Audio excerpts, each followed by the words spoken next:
could once upon a time, deep in the heart of a sun-dappled forest, Gar, there lived a cunning fox named Felix. Now, Felix had a voracious appetite, but the problem was he was terribly lazy. Most days you could find him lounging under a tree, daydreaming and drooling over imaginary feasts. One particularly hot afternoon, Felix was wandering through the woods in search of food. His stomach growled so loudly that it sounded like a miniature earthquake. Felix thought, "Ooh, I could eat a whole buffalo."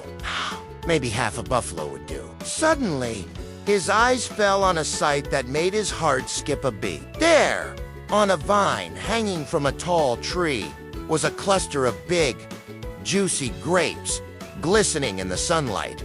They looked like little balls of pure deliciousness. Felix's mouth began to water.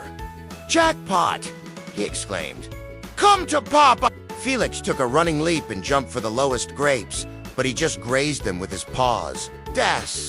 Disappointed, yet determined. He jumped again, but he still couldn't reach them. The more he tried, the further away the grapes seemed to get. A grape had become his one and only goal in life. He tried climbing the tree, but halfway up, he slipped and slid down, landing in a heap at the foot of the tree. As he lay there catching his breath, Felix watched a family of birds happily feasting on the grapes. They ate and sang and twittered with delight. Seeing how the birds had no trouble reaching the grapes, an idea struck him. Maybe if he stacked some rocks beneath the tree, he could use them as a stepping stone to reach the grapes. So he spent some time gathering rocks and arranging them in a pile. Then, with a deep breath, he began to climb. Once, almost there, he stretched out his paw, but alas, the rocks weren't quite high enough. Boo! And with a final twist, he found himself sprawled on the ground once more. He tried using a long stick, but his paws were too clumsy and the stick kept slipping out of his grasp. He even tried to pole vault over the tree, but mid-air he lost his balance and landed with a comical thud. Panting, frustrated, and utterly drenched in sweat, Felix blurted out, "Stupid grapes! Who do they think they are?" He looked around to see if anyone had witnessed his humiliating defeat. Nobody had, but his pride was hurt nonetheless. Then, as if to add insult to injury, a bluebird swooped down, picked a grape right in front of him, and with a satisfied sigh, popped it into her mouth. Felix watched as she did a little dance in the air, a dance that seemed to say, "Ha ha, I win!" Was when Felix realized he had a choice to make.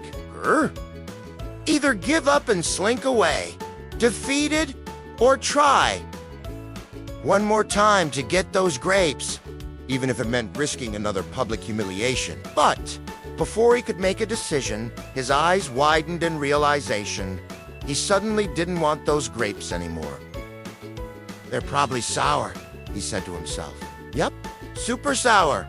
Yup."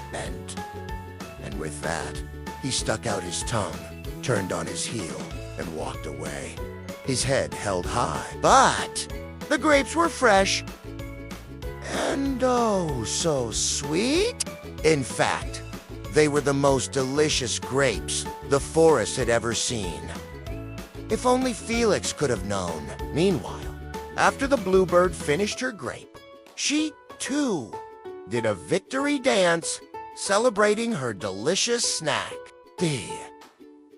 The moral of this story is, it's easy to pretend we don't want what we can't have, but it's better to accept and try again.